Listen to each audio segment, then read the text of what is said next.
نحمده ونصلي على رسوله الكريم اما بعد فاعوذ باللہ من الشیطان الرجیم۔ آج ہمارا 11واں لیکچر ہے۔ غزوہ بدر کے بارے میں الحمدللہ ہم نے 9ویں لیکچر میں پڑھ لیا تھا، اور اس کی اہمیت اور نتائج کے بارے میں تھوڑا بہت آج ہم پڑھیں گے پہلے، اور پھر جا کے آگے ہم انشاءاللہ کنٹینیو کریں گے۔ غزوہ بدر کا قرآن پاک کے سورہ انفال میں بصراحت ذکر ہے۔ یہ جنگ نہ صرف فن حرب کا ایک لاسانی کارنامہ ہے، بلکہ تاریخ عالم میں ایک عہد آفرین واقعہ بھی ہے۔ یہ جنگ اس اعتبار سے بھی بڑی فیصلہ کن ثابت ہوئی کہ کفار اسلام کو میدان جنگ میں پہلی مرتبہ قوت آزمائی کا موقع ملا، اور کثرت تعداد اور اسلحہ کے باوجود کفر کو ذلت آمیز عبرتناک شکست کا سامنا کرنا پڑا، جس سے کفار مکہ کا زور ٹوٹ گیا اور ان کے حوصلہ پست ہو گئے، اور مسلمانوں کی ہمتیں بڑھ گئیں اور عزم بلند ہوئے۔ غزوہ بدر کے بعد جزیرہ عرب کے قبائل کو مسلمانوں کی قوت، سربلندی اور سچائی اور حقانیت کا یقین آ گیا، اور ساتھ ہی یہ راز بھی منکشف ہو گیا کہ حق کے مقابلے میں تعداد اور ساز و سامان کی کثرت کام نہیں آ سکتی۔ فتح اور کامرانی صرف حق کی ہوا کرتی ہے۔ اگر مسلمان اس معرکے سے بچنے کی کوشش کرتے تو ایک طرف مدینہ کے یہودی ان کے لیے جینا محال کر دیتے، اور دوسری طرف قریش مکہ ان کے لیے ہر روز مصیبت بنے رہتے۔ غزوہ بدر کے معرکے نے عرب کے مذہبی اور سیاسی حالات پر گہرے اثرات مرتکب کر دیے، اور یہ معرکہ اسلام کی شان و شوکت کے لیے سنگ میل ثابت ہوا، اور مسلمانوں کو امداد غیبی اور اپنی قوت ایمانی پر یقین ہو گیا۔ قریش نے اسے 70 قیدیوں کے فدیے میں اوسطاً 4000 درہم فی کس کے حساب سے تقریباً 2.5 لاکھ درہم ادا کیے۔ قریش کے بڑے بڑے سردار جو اسلام کی رکاوٹ میں بنے ہوئے تھے اس جنگ میں مارے گئے۔ قریش کو غزوہ بدر سے پہلے عامر بن حضرمی کے قتل کا رونا تھا، لیکن جنگ بدر کے بعد قریش کے ہر گھر میں صف ماتم بھج گئی، جو آئندہ غزوات کا سبب بنا۔ اور جو غزوہ احد ہوا تھا، ہم نے پڑھا تھا غزوہ احد ہمارے 10ویں لیکچر میں، اور آج ہمارا الحمدللہ 11واں لیکچر ہے۔ تو اس میں ہم تھوڑا سا یہ بھی پڑھ لیتے ہیں کہ اصل میں اس کے کیا اثرات مرتکب ہوئے۔ غزوہ احد کے بارے میں ہم نے جو پڑھا تھا اس میں ہم نے کچھ چیزیں جو ہے نہیں پڑھی، وہ آج ہم پڑھیں گے۔ وہ یہ ہے کہ حضرت صلی اللہ علیہ وسلم جب پہاڑ پر چڑھ گئے، ابو سفیان نے بلند آواز میں پکارا کہ تم میں محمد صلی اللہ علیہ وسلم کون ہے؟ آپ صلی اللہ علیہ وسلم کے منع فرمانے پر کسی نے جواب نہ دیا، تو اس نے دوبارہ حضرت ابو بکر رضی اللہ تعالیٰ عنہ اور حضرت عمر رضی اللہ تعالیٰ عنہ کا نام لے کر پکارا، اور جب کوئی جواب نہ ملا تو تنزیہ پکارا کہ سب مارے گئے، اور حضرت عمر رضی اللہ تعالیٰ عنہ سے برداشت نہ ہوا اور بول اٹھے، اے دشمن خدا، ہم زندہ ہیں۔ یہ سن کر ابو سفیان نے اعلیٰ حبل کا نعرہ لگایا۔ آپ صلی اللہ علیہ وسلم کے حکم سے صحابہ کرام نے بآواز بلند اللہ جل جلالہ کا نعرہ لگایا۔ مسلمانوں کے سنبھلتے ہی قریش نے راہ فرار اختیار کی۔ اس معرکے میں مسلمان خواتین نے بڑی ہمت اور بہادری کا مظاہرہ کیا۔ حضرت عائشہ رضی اللہ تعالی عنہ اور حضرت ام سلیم رضی اللہ تعالی عنہما مشک میں پانی بھر کر لاتی اور زخمیوں کو پلاتی تھی۔ اس غزوہ میں کفار قریش کے 23 افراد مارے گئے، مسلمانوں کو کافی جانی نقصان اٹھانا پڑا، اور 70 صحابہ کرام رضی اللہ تعالی اجمعین نے شہادت پائی۔ ان میں اکثریت انصار کی تھی جو مدینے میں رہتے تھے۔ کفار قریش نے لڑائی میں شہید ہونے والے صحابہ کرام رضوان اللہ تعالی اجمعین کی لاشوں کا مسئلہ کیا، جس میں ابو سفیان کی بیوی ہندہ پیش تھی۔ حضرت مصعب بن عمیر رضی اللہ تعالی عنہ اور آپ صلی اللہ علیہ وسلم کے چچا حضرت حمزہ نے بھی شہادت پائی۔ ان کی لاش کا مسئلہ کیا گیا۔ ناک کان کاٹ کر ہندہ نے ہار بنا کر پہنا اور جگر چبا ڈالا۔ حضرت صلی اللہ تعالی وسلم کی پھوپھی حضرت حمزہ کی بہن سیدہ صفیہ رضی اللہ تعالی عنہ کو اپنے بھائی حضرت حمزہ رضی اللہ تعالی عنہ کی شہادت کی خبر ملی تو وہ لاش دیکھنے آئی۔ آپ صلی اللہ علیہ وسلم نے لاش کی حالت کے پیش نظر لاش دیکھنے کی ممانعت فرمائی۔ انہوں نے جواب دیا، میں ماجرا سن چکی ہوں، لیکن اللہ کی راہ میں یہ کوئی بڑی قربانی نہیں ہے۔ آپ صلی اللہ علیہ وسلم سے اجازت لے کر لاش پر گئیں اور لاش دیکھ کر دعائیں مغفرت کر کے واپس آ گئیں۔ غزوہ احد کے اختتام پر آپ صلی اللہ علیہ وسلم کو خدشہ ہوا کہ قریش واپس پلٹ کر مدینے پر حملہ آور نہ ہو جائیں۔ حضرت صلی اللہ تعالی علیہ وسلم نے غزوہ احد میں شریک تمام صحابہ کرام کے ہمراہ قریش کے تعاقب میں روانہ ہوئے اور مدینے سے 8 میل کے فاصلے پر واقع حمر الاسد نامی مقام تک پہنچ گئے۔ ابو سفیان کو مسلمانوں کی پیش قدمی کی اطلاع ملی تو وہ لشکر کو لے کر تیزی سے مکہ کی جانب روانہ ہو گیا۔ غزوہ احد جدوجہد، مصیبت اور ابتلا اور آزمائش کی جنگ تھی جو صبر، تحمل اور ثابت قدمی اور کٹھن مراحل کا امتحان ثابت ہوئی۔ اس لڑائی میں جو واقعات رونما ہوئے ان کا تذکرہ قرآن مجید کی سورہ آل عمران کی 60 آیات میں بیان کیا گیا ہے، جس کی تخصیص ذکر کروں گی، مختصر ذکر کروں گی انشاءاللہ۔ مسلمانوں کو تو اللہ پر بھروسہ کرنا چاہیے کہ بدر میں تمہیں اللہ تعالیٰ نے فتح و نصرت عطا فرمائی، حالانکہ تم کمزور اور بے سر و سامان تھے۔ آیات مذکورہ میں مسلمانوں کو اللہ پر بھروسے کی تلقین کی گئی، یعنی جو مسلمان اپنے اندر کمزوری محسوس کرے انہیں اللہ پر بھروسہ کرنا چاہیے، اللہ ہی سے مدد مانگنی چاہیے، اور مدد صرف اللہ ہی کی جانب سے آ سکتی ہے۔ دوسرا ترجمہ ہے یہ، اللہ تبارک و تعالیٰ نے یہ امداد محض اس لیے کی کہ تمہارے لیے بشارت ہو، تمہارے دلوں کو قرار ہو جائے، اور مدد صرف اللہ ہی کی جانب آ سکتی ہے جو غلبے اور حکمت والا ہے۔ اے ایمان والو، سود مت کھاؤ کہیں کہیں گناہ کر کے۔ سود کی بھی ممانعت آئی، اور اللہ اور اس کے رسول صلی اللہ علیہ وسلم کی اطاعت کرو، امید ہے کہ تم پر رحم کیا جائے۔ یعنی ان لوگوں پر اللہ کا عتاب ہے جنہوں نے اللہ کے رسول صلی اللہ علیہ وسلم کی ہدایت کی نافرمانی جو غزوہ احد یا دوسرے موقعوں پر دی گئی تھی۔ اگر تمہیں ایک زخم لگا ہے تو ان لوگوں کو بھی اسی جیسا زخم پہلے لگ چکا ہے۔ یہ تو آتے جاتے دن ہیں جنہیں ہم لوگوں کے درمیان باری باری بدلتے رہتے ہیں، اور مقصد یہ تھا کہ اللہ تعالی ایمان والوں کو جانچ لے اور تم میں سے کچھ لوگوں کو شہید کر دے، اور اللہ ظالموں کو پسند نہیں کرتا۔ جنگ بدر کی طرف اشارہ ہے اس آیت میں، جس میں کفار مکہ کے 70 سردار مارے گئے تھے اور 70 قید کیے گئے تھے۔ اور محمد صلی اللہ علیہ وسلم ایک رسول ہی تو ہیں۔ آپ صلی اللہ تعالی وسلم سے پہلے بہت سے رسول گزر چکے ہیں، تو کیا اگر آپ صلی اللہ تعالی علیہ وسلم کا انتقال ہو جائے یا آپ صلی اللہ تعالی وسلم شہید ہو جائیں تو تم لوگ الٹے پھر جاؤ گے؟ تو وہ اللہ کو ذرا بھر بھی نقصان نہیں پہنچا سکیں گے۔ اللہ جلد ہی حق شناس شکر گزاروں کو بدلہ دے گا، اور کسی شخص کے لیے یہ ممکن نہیں کہ وہ مر جائے سوائے اس کے لکھے ہوئے وقت مقرر کے مطابق اللہ کا حکم ہوا۔ سورہ آل عمران میں غزوہ احد کا نقشہ کھینچا گیا، مسلمانوں کی حالت اور کیفیت کا تذکرہ کیا گیا۔ وہ وقت یاد کرو جب تم میدان جنگ سے بھاگتے جاتے تھے، کوئی ایک دوسرے کو مڑ کر نہیں دیکھتا تھا، اور رسول صلی اللہ تعالی علیہ وسلم تمہیں بلا رہے تھے۔ نتیجہ یہ ہوا کہ اللہ نے اس کی پاداش میں رنج پر رنج دیا، تاکہ اس حادثے سے عبرت پکڑو۔ اس چیز پر غم نہ کرو جو ہاتھ سے نکل جائے، نہ اس مصیبت پر غم کرو جو تم پر نازل ہو جائے، اور جو کام تم کرتے ہو اللہ تعالیٰ ان سے اچھی طرح باخبر ہے۔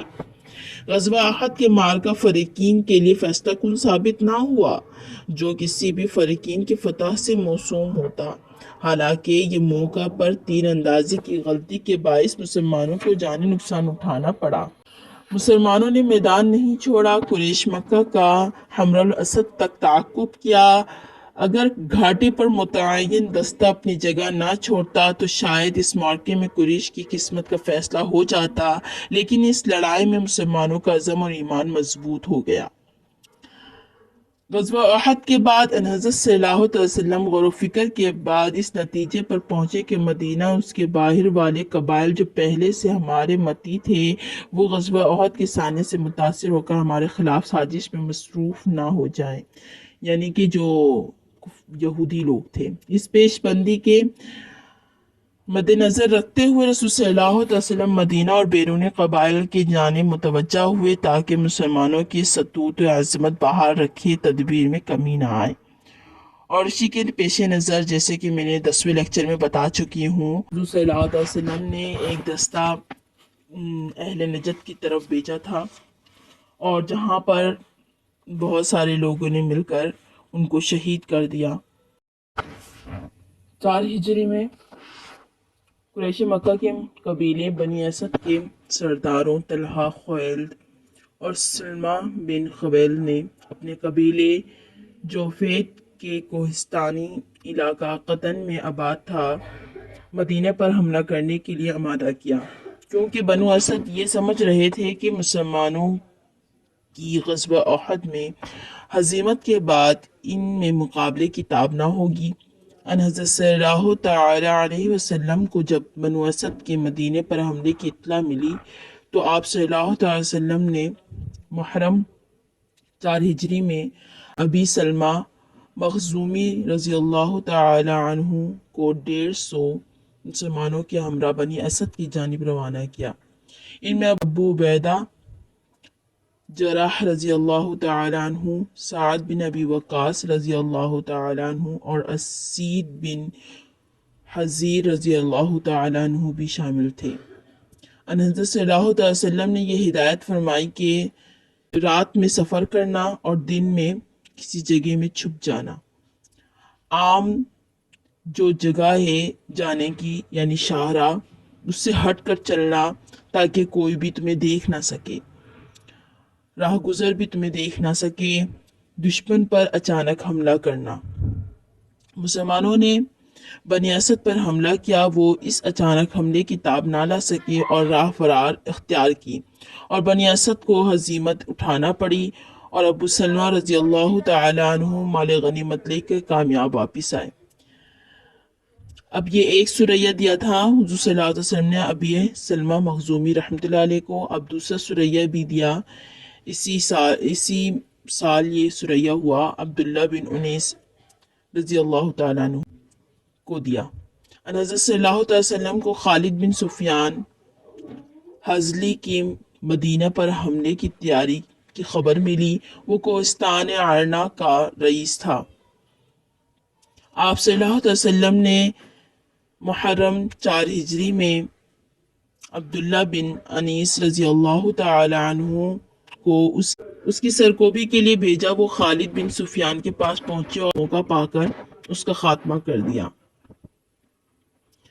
واقعہ رجی خالد بن سفیان حضلی کا انتقام لینے کے لیے بنو لحیان نے منصوبہ بنایا اور بنو لحیان کا ایک وفد مدینہ پہنچا اور آپ صلی اللہ علیہ وسلم کی خدمت میں حاضر ہو کر انہوں نے اپنے اسلام قبول کرنے کا اعلان کیا اور اسلامی تعلیمات سے بہرہ مند ہونے کے لیے کچھ مسلمان ساتھ بھیجنے کی درخواست کی۔ آپ صلی اللہ تعالی علیہ وسلم نے سفر 4 ہجری میں 6 صحابہ کرام ان کے ہمراہ بھیج دیے۔ جب یہ رجیع کے مقام پر پہنچے تو ان دھوکے بازوں نے ان 6 مسلمان مبلغین کو گھیر لیا۔ یہ صورتحال دیکھ کر مسلمان تلواریں نکال کر مقابلے پر اتر آئے۔ حزیل نے مسلمانوں سے کہا، ہم خود تمہیں قتل کرنے کے بجائے اہل مکہ کے حوالہ کرنا چاہتے ہیں، مگر مسلمانوں نے ان کا مقابلہ کیا اور انہوں نے خود کو کسی کے حوالے کرنے سے انکار کر دیا۔ اسی کشمکش میں 4 مسلمانوں نے شہادت پائی اور 2 مسلمان حضرت زید بن دشنا اور حضرت خبیب بن عدی گرفتار ہوئے، جنہیں انہوں نے قریش مکہ کو فروخت کر دیے۔ حضرت خبیب کو حارث بن عامر کے لڑکوں نے قتل کرنے کے لیے خریدا، کیونکہ ان کا باپ حارث غزوہ احد میں حضرت خبیب رضی اللہ تعالی عنہ کے ہاتھوں مارا گیا تھا۔ حضرت زید بن دشنا کو صفوان بن امیہ نے قتل کے ارادے سے خریدا۔ حضرت زید رضی اللہ تعالی عنہ کے قتل کے وقت قریش سردار تماشا دیکھنے کے لیے موجود تھے، جن میں ابو سفیان بھی شامل تھا۔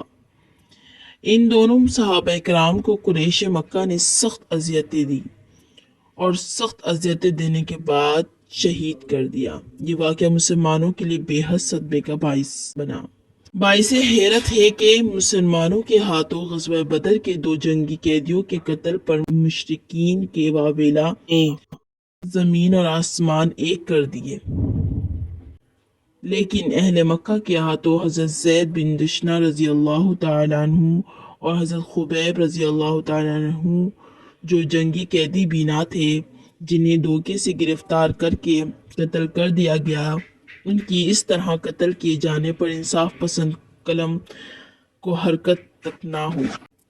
بنی کلاب کا سردار ابو برا عامر بن مالک، جس کا لقب ملعب الاسنت تھا، حضرت صلی اللہ تعالی علیہ وسلم کی خدمت میں حاضر ہوا اور اس نے کچھ مسلمانوں کو اپنے ساتھ بھیجنے کا کہا، یعنی کہ اس نے درخواست کی تاکہ وہ میری قوم کو اسلام کی تبلیغ کرے، وہ مسلمان ہو جائیں، میں ان کی حفاظت کا ذمہ لیتا ہوں۔ آپ صلی اللہ علیہ وسلم نے 70 انصار اس کے ساتھ روانہ کر دیے۔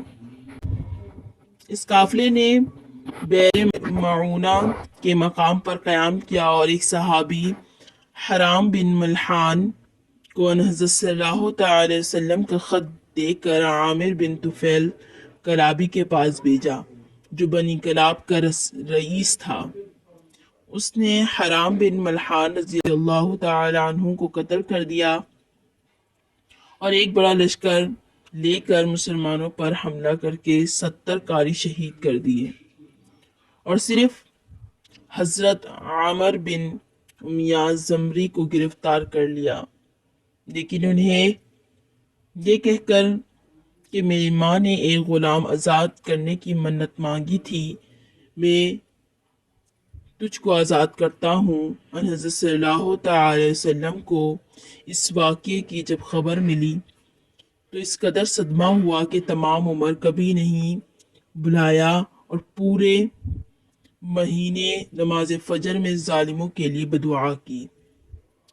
حضرت عامر بن امیہ رضی اللہ تعالی عنہ نے واپسی میں راستے میں بنی عامر کے 2 آدمیوں کو قتل کر دیا، جنہیں رسول صلی اللہ تعالی علیہ وسلم امان دے چکے تھے، مگر حضرت عامر بن امیہ کو اس کا علم نہ تھا۔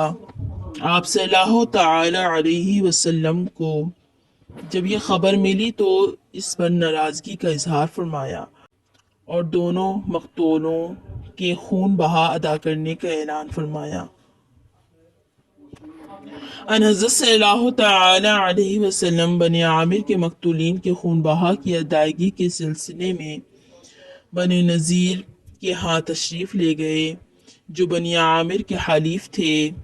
اس موقع پر انہوں نے آپ صلی اللہ علیہ وسلم کے قتل کی سازش کی۔ آپ صلی اللہ تعالی علیہ وسلم کو ان کے ناپاک عزائم کی جز ہو گئی، یعنی ان کے ناپاک عزائم کے بارے میں معلوم ہو گیا۔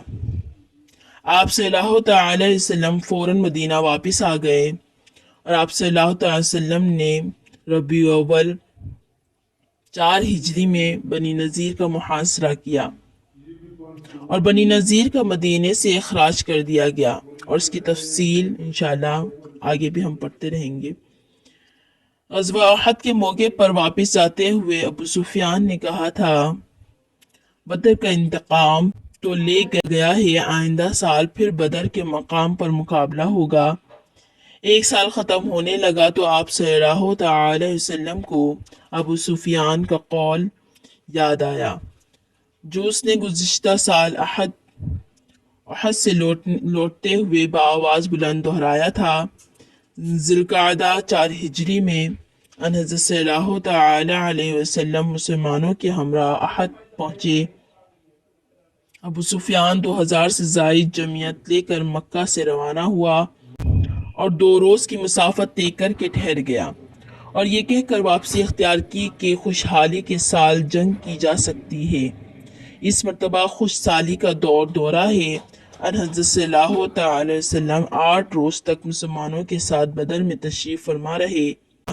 ایک تاجر مدینہ پہنچا تو اس نے یہ اطلاع دی کہ نجد میں بنو محارب اور غطفان مدینے پر حملہ کرنے کے غرض سے جمع ہو رہے ہیں، یعنی کہ قریش مکہ اور یہودی۔ آپ صلی اللہ علیہ وسلم یہ خبر سن کر حضرت عثمان رضی اللہ تعالی عنہ کو قائم مقام مقرر کر کے محرم 5 ہجری میں ان کی سرکوبی کے لیے روانہ ہوئے۔ جب مطلوبہ مقام پر پہنچے تو وہاں جنگ کی نوبت نہیں آئی۔ ذات الرقاع کہلانے کے سلسلے میں کئی توجہات ملتی ہیں کہ اس غزوہ میں جھنڈوں میں پیوند لگانے کی وجہ سے اس غزوے کو ذات الرقاع کہا گیا۔ بعض کے مطابق پتھروں پر چلنے کی وجہ سے مسلمانوں کے پاؤں زخمی ہو گئے تھے اور انہوں نے کپڑے کے ٹکڑوں کو رقاع کہا جاتا ہے اپنے پاؤں کے زخموں پر باندھ لیے، جس کی مناسبت یہ غزوہ ذات الرقاع کے نام سے موسوم ہوا۔ بعض نے اسے پہاڑ کا نام قرار دیا ہے جہاں مسلمان پہنچے تھے۔ اس غزوہ میں آپ صلی اللہ علیہ وسلم نے صلاۃ خوف ادا کی تھی۔ حضرت صلی اللہ تعالی وسلم ربیع اول 5 ہجری میں 1000 مسلمانوں کے ساتھ دومت الجندل پہنچے، جہاں چند روز قیام فرمایا اور قبائل سے خیر سگالی کے معاہدے کیے۔ اس کے بعد واپس مدینہ تشریف لے آئے۔ حضرت صلی اللہ تعالی وسلم شعبان 5 ہجری میں مدینہ پر زید بن حارثہ رضی اللہ تعالی عنہ کو اپنا قائم مقام مقرر کر کے بنو مطلق کی سرگوبی کے لیے روانہ ہوئے، کیونکہ رئیس بنو مطلق حارث بن ابی ضرار خود یا قریش کے ایما پر محاذ قائم کر کے مدینے پر حملے کی تیاری کر رہا تھا۔ حارث کو مسلمانوں کی آمد کا علم ہوا تو وہ خود بھاگ گیا اور اس کے ساتھ شامل عرب قبیلے سے علیحدہ ہو گئے۔ ان حضرت صلی اللہ علیہ وسلم کی قیادت میں جب مسلمان مریسیع پہنچے تو وہاں موجود لوگوں نے مزاحمت کی اور اس معرکہ آرائی میں 10 افراد مارے گئے اور بقیہ گرفتار ہوئے، جس میں بنو مطلق کے سردار حارث بن ضرار کی صاحبزادی جویریہ رضی اللہ تعالی عنہ بھی شامل تھی۔ آپ صلی اللہ تعالی علیہ وسلم نے جویریہ رضی اللہ تعالی عنہا کو زوجیت میں لے کر ام المؤمنین کا شرف عطا کیا اور مسلمانوں نے بنو مطلق کے تمام قیدیوں کو یہ کہہ کر واپس کر دیا کہ جس خاندان میں رسول اللہ صلی اللہ تعالی علیہ وسلم نے عقد کیا اس کا کوئی فرد غلام نہیں ہو سکتا۔ واقعہ افق یعنی حضرت عائشہ رضی اللہ تعالی عنہ پر تہمت کا واقعہ جو غزوہ مریسیع کے دوران پیش آیا۔ منافقین نے ام المؤمنین حضرت عائشہ پر تہمت لگائی تھی۔ اس واقعے کی نسبت قرآن مجید میں اس سے متعلق صاف مذکور ہے کہ سننے کے ساتھ لوگوں نے یہ کیوں نہیں کہہ دیا کہ بالکل افتراء ہے، یعنی فضول بات ہے۔ قبائل عرب نے مسلمانوں کے خلاف محاذ قائم کیا جس میں مختلف قبائل قریش، غطفان، فزارہ، سلیم، اسد، اشجع، مرہ، سعد، قریظہ، نذیر اور دیگر یہودی قبیلے شامل تھے۔ قریش اور یہود کا اتفاق۔ جب نبی کریم صلی اللہ تعالی علیہ وسلم مدینہ تشریف لائے تو یہاں یہود سے مصالحت کا معاہدہ فرمایا، جس کو نبی کریم صلی اللہ تعالی علیہ وسلم وفا کرتے رہے، لیکن چونکہ یہودی مدینہ طیبہ کے رئیس اور بڑے مانے جاتے تھے، آپ صلی اللہ تعالی علیہ وسلم کی تشریف لانے کے بعد اسلام کی روز افزوں ترقی اور شوکت کو دیکھ کر ان کو سخت گیز ہوا، یعنی بہت غصہ آتا تھا ان کو، اور اسی لیے ہمیشہ حضرت صلی اللہ تعالی علیہ وسلم اور مسلمانوں کے در پہ آزار رہتے تھے، یعنی ان کو پریشان کرنے کے لیے، ان کو تکلیف پہنچانے کے در پر رہتے تھے۔ غزوہ بدر میں جب مسلمانوں کو حیرت انگیز فتح یابی ہوئی تو ان کے غیظ و غضب کی انتہا نہ رہی اور بالآخر انہوں نے اعلانیہ عہد شکنی شروع کر دی۔ چنانچہ 6 ہجری میں ان کے قبیلہ بنو قینقاع نے اعلان جنگ کیا۔ یہ دیکھ کر حضرت صلی اللہ علیہ وسلم نے جنگ کی تیاری شروع کی۔ مقابلہ ہوا تو وہ سب قلعہ بند ہو گئے۔ کچھ عرصہ محصور رہنے کے بعد لاوطن ہو کر بنو قینقاع شام کے علاقے میں اور بنو نذیر خیبر وغیرہ میں چلے گئے۔ ادھر قریش مکہ پہلے سے یہاں یہود اور منافقین کو خطوط لکھ کر نہ صرف مخالفت پر اکسا رہے تھے بلکہ یہ دھمکی بھی ساتھ تھی کہ اگر تم محمد کو وہاں سے نکال نہ دو گے تو ہم تمہارے ساتھ جنگ کریں گے۔ اس وقت یہ اسباب باہمی ربط و اتحاد کا بہانہ بن گئے اور اب قریش مکہ، یہود مدینہ اور منافقین سب کی مجموعی طاقتیں اسلام کے خلاف کھڑی ہو گئیں۔ مکہ سے مدینہ تک تمام قبائل میں ایک آگ سی لگ گئی تھی۔ چنانچہ غزوہ ذات الرقاع مورخہ 10 محرم 5 ہجری اسی سازش کے نتیجے میں تھا، اور پھر غزوہ دومت الجندل جو ربیع اول 5 ہجری میں واقع ہوا وہ بھی اسی سلسلے کی ایک کڑی تھی۔ غزوہ بنو مطلق مورخہ 2 شعبان 5 ہجری کا باعث بھی یہی متفقہ سازش تھی۔ یہ سازشیں ایک عرصہ تک اس طرح مخالف صورتوں میں ظاہر ہو کر ترقی کرتی رہیں۔ بالآخر ذی القعدہ 5 ہجری میں سب نے اپنی پوری قوتیں جمع کر کے یک بار کی مدینے پر حملہ کی ٹھہرائی، اور اسی طرح 10,000 آدمیوں کا لشکر جرار مسلمانوں کو مٹانے کے لیے مدینہ طیبہ کی طرف بڑھا۔ نبی کریم صلی اللہ تعالی علیہ وسلم کو جب خبر ہوئی تو صحابہ رضی اللہ تعالی عنہم کو جمع کر کے مشورہ کیا۔ حضرت سلیمان رضی اللہ تعالی عنہ یعنی حضرت سلیمان فارسی رضی اللہ تعالی عنہ نے رائے دی کہ کھلے میدان میں جنگ کرنا مناسب نہیں۔ بالآخر جس طرف سے مدینے کے اندر ان کے گھسنے کا احتمال تھا، یعنی ان کے گھسنے کی ایک ہی جگہ تھی، اس طرف خندق کھود دی جائے۔ چنانچہ آپ صلی اللہ تعالی وسلم 3,000 صحابہ رضی اللہ تعالی عنہم کو ساتھ لے کر خندق کھودنے کے لیے خود بھی کمر بستہ ہو گئے، اور 6 دن میں یہ 5 گز گہری خندق اس طرح تیار ہوئی کہ اس کے کھودنے کے لیے خود سید الرسل صلی اللہ تعالی علیہ وسلم کے دست مبارک کا ایک بڑا حصہ تھا۔ غزوہ احزاب شوال 5 ہجری میں مسلمانوں اور قریش کی مکہ کے درمیان پیش آیا۔ کفار مکہ متحد ہو کر مدینے پر حملہ آور ہوئے تھے۔ مسلمانوں نے مدینے کی دفاع کے لیے خندق کھودی تھی، اس مناسبت سے اسے غزوہ خندق کہا جاتا ہے۔ اس کے علاوہ اس مرتبہ لشکر قریش مختلف قبائل عرب پر مشتمل تھا۔ مسلمانوں کے خلاف کفار کے جتھا بندی کی بنا پر اس جنگ کو غزوہ احزاب کے نام سے بھی موسوم کیا جاتا ہے۔ انشاءاللہ تعالی ہم آگے لیکچر کو کنٹینیو کریں گے اگلے لیکچر میں، یعنی 12ویں لیکچر میں، اور آج کے لیے اتنی کافی ہے۔ وآخر دعوانا الحمدللہ رب العالمین۔ تمام عزیز طالبات سے گزارش ہے کہ وہ سوال کے جوابات ضرور سینڈ کر دیا کریں۔ اور درود شریف پڑھ لیجئے۔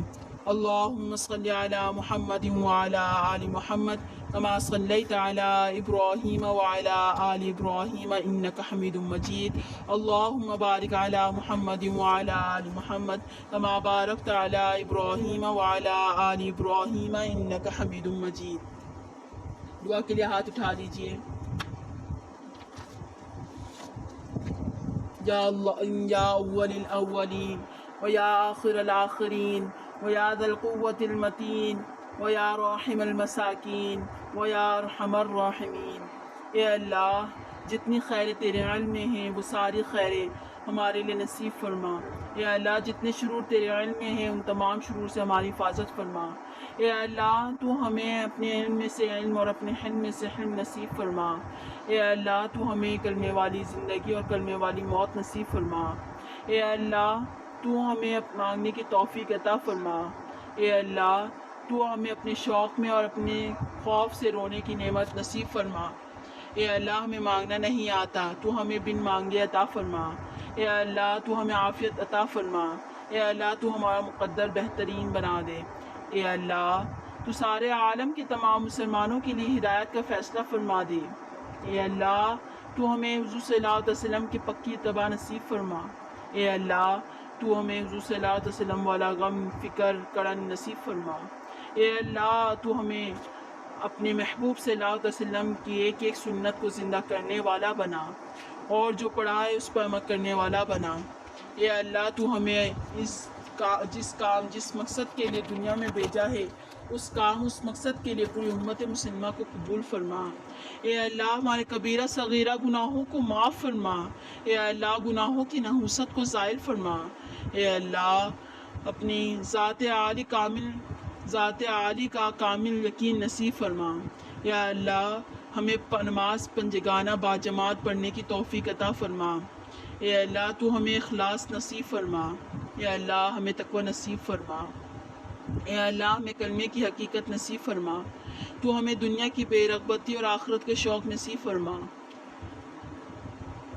تو ہمیں تمام نیک اعمال اہتمام کے ساتھ کرنے کی توفیق نصیب فرما. تو بے اولادوں کو نیک اولاد عطا فرما اور جن کو اولاد دی ہے ان کی اولاد کو نیک اور صالح بنا. تو بیماروں کو صحت عطا فرما. جو مقروض ہیں انہیں بارکر سے نجات عطا فرما. پریشان حالوں کی پریشانیاں ختم فرما. قیامت تک کے آنے والے مسلمانوں کی کامل مغفرت فرما. اے اللہ تو ہماری دعاؤں کو محض اپنے فضل سے اور اپنے محبوب صلی اللہ علیہ وسلم کے صدقے قبول فرما. اے اللہ جو دعا مانگی ہوئے وہ سب قبول فرما اور جو مانگنی چاہیے تھی یا رب العالمین انہیں بھی قبول فرما اور ہمارے فلسطین کی مدد فرما. بے شک تو ہی ہے سب سے بڑا اور سب کے اندر ایمان کو جگا. آمین. الحمدللہ. آخر دعوانا الحمدللہ رب العالمین.